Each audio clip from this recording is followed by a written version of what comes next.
Hello everyone, this is Linkamus Prime, and today we are taking a look at the Voyager class Vector Prime. Now this is the Legacy United Vector Prime, however, just due to the fact that this will be getting a reissue eventually next year for Age of the Primes, I will just for the sake of uniformity, just because I want all these videos in this series to have the same platforming, this will be labeled as Age of the Primes Vector Prime just for this video. I know that's incorrect, but I just kind of want my last Legacy review to be the Omega Prime. So today we're taking a look at Voyager class Vector Prime, and oh my gosh, this is definitely one of my favorite looking figures of the 13 primes. This isn't the only Vector Prime that I own. I actually have two of this figure. The reason for that is because the first one that I bought had the worst QC on any figure I've ever owned ever. It was so bad, but I really liked the mold. I just hated the fact that the QC was so abysmal. I could barely utilize it as a figure because of it. Just everything was loose, and I almost made a review on it. I'm glad I waited, but I am going to be doing a review on this one. This one has a lot better QC, still some issues here and there, but it's definitely not as bad as the first one. But anyways, moving right along into the review, just taking a closer look here at Vector Prime, he looks very, very good. Definitely very accurate, well, at least mostly accurate to his appearance in Transformers Cybertron. This is actually just a retool of the Legacy Jaxus, but it definitely does a good job at capturing the look of Vector Prime. Like, he looks very good. I love the off-white that we have going on here. I love the gold detailing. There's a lot of gold detailing all over this figure. Got some on the head crest, the shoulders, the chest, the crotch area, the knees, and it all looks very good. We have some areas with metallic maroon purple going on here on the legs, on the feet, and on the chest, as well as the head. It looks very good. There is some plastic that's molded in a similar color here on the hands and on the top of the chest, on these little section right here on the cape.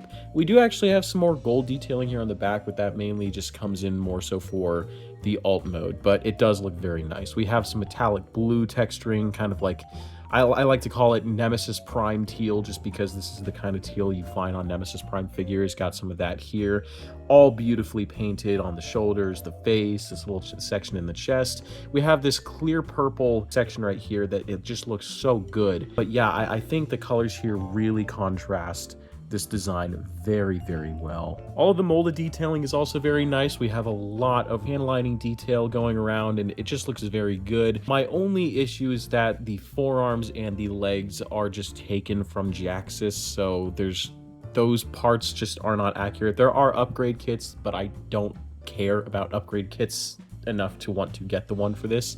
Maybe down the line, because I do have a second Vector Prime, so I could maybe just upgrade that one. Who knows? But just for the sake of, uniformity of these designs, I think I just want to keep them the way that they are. So I think I probably will just be skipping on those. But yeah, he looks very good.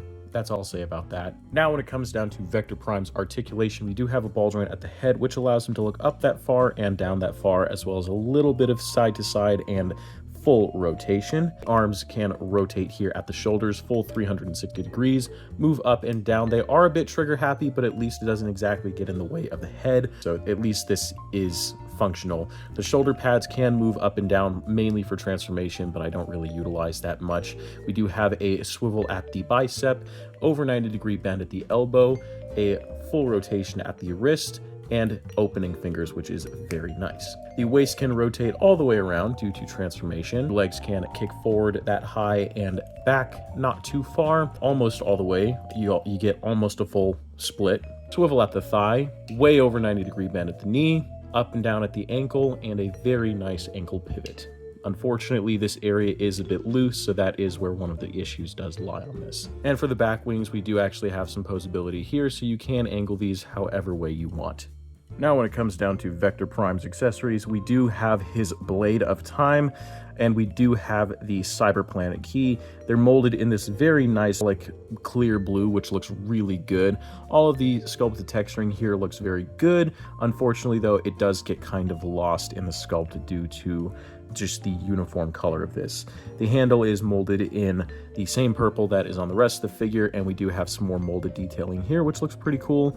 And then the Cyber Planet key, of course, has Vector Prime's symbol on it, which also looks very nice. There is a port on the back, and there is a little peg right here, and you can just put that on there like so, and have those combined, and he can hold it just like that. There are also 2 tabs right here on the sides and 2 slots right here, and you can just port the Cyber Planet key on his chest like so, and that looks pretty cool. And due to his very good articulation and accessories, you can get him into some very cool dynamic poses. And just for a quick comparison, here he is with my last review, the Age of the Primes Prima, and they look very nice together. But anyways, I feel like I've talked about the robot mode as much as I wanted to, so let us get down to the transformation.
And just make sure these little pegs are aligned here with the wing bits.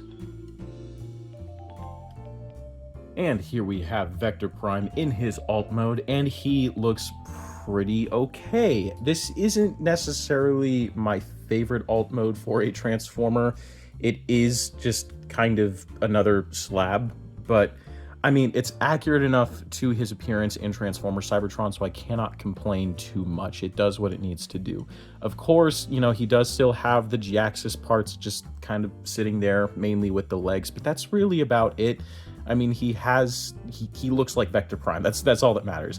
But we do have a lot more detailing here in the alt mode. I love all the gold that we get here on the back. We get more of that metallic painted maroon. We get some, I believe this is still clear blue for this windshield. This entire time I thought that was painted. No, that is just clear plastic, so that's pretty cool. Got some more of that metallic Nemesis Prime teal on this little sword section right here, which this is supposed to look like a sword, which I think is a cool detail. And then the rest is just kind of unpainted. That's really about it when it comes to this whole section right here. It's just kind of molded plastic, so it's like, eh. But we do have a lot more sculpted detailing here on these wing bits, which looks really nice. Very Vector Prime-esque, which looks really good. And of course, we do have just some more detailing here on the bottom, but this is just, you know, kind of kibble, I guess. Yeah. But overall, he looks very good in this mode, and yeah, and now you can store the accessories, so the sword can be stored. I should mention there is this hinge joint. I don't know what this is for, but it doesn't really serve any purpose for me, at least. But you can just store the sword here on the back, like so, and it's not the most elegant, because I do wish there could have been another way to maybe store it here on the bottom, so that way it's not like causing some off-balance, you know, look to this, but there's not really much you can do there. And of course, the Cyber Planet key can store right here. Just tab that in, and this definitely does add for a bit more, I guess, aesthetic to the overall design of this, and it does make it look a lot better. And for my final comments on this figure, I think Vector Prime here was definitely a very good leeway into the Age of the Primes toy line. At least as a figure. In terms of the QC, that's where this figure really struggles. I didn't really present it that much in this video. I did show off like the ankles are loose. There are some other areas that just are not fun to mess with. And that is unfortunately due to the mold degradation when they decided to repurpose this from G-axis. I do think it's weird that the mold degradation happened this quickly, because this is the second reuse of this tooling. Usually mold degradation happens like a few times into, you know, a figure when it's like repurposed over and over again, like MP10 Optimus Prime, for example. That's when mold degradation really kicks in. I'm definitely surprised that the mold degradation was happening this soon for Vector Prime, and it is very unfortunate, and I do wish that they could have maybe at least used another maybe mold. I mean, not another mold, but I do wish that they could have at least made this an entirely new figure in general, instead of just retooling it from an existing mold. I do think that this would have definitely been a lot stronger on its own had it been its own individual figure, but unfortunately that is not the case. Now, this figure will be getting a reissue next year, just to kind of help to balance out the rest of the primes that will be released for next year. But I am excited to see what they will do, if they'll do like other versions of this down the line, which I do not think are planned as of right now, or at least have not been announced. So all we know is that this will be getting a re-release for Age of the Primes, this exact same figure. It is just going to be a reissue. But yeah, that's really about it. Anyways, guys, thank you all for watching. I hope you all enjoyed. Please like, comment, and subscribe, and I will see you guys in the next video. Peace.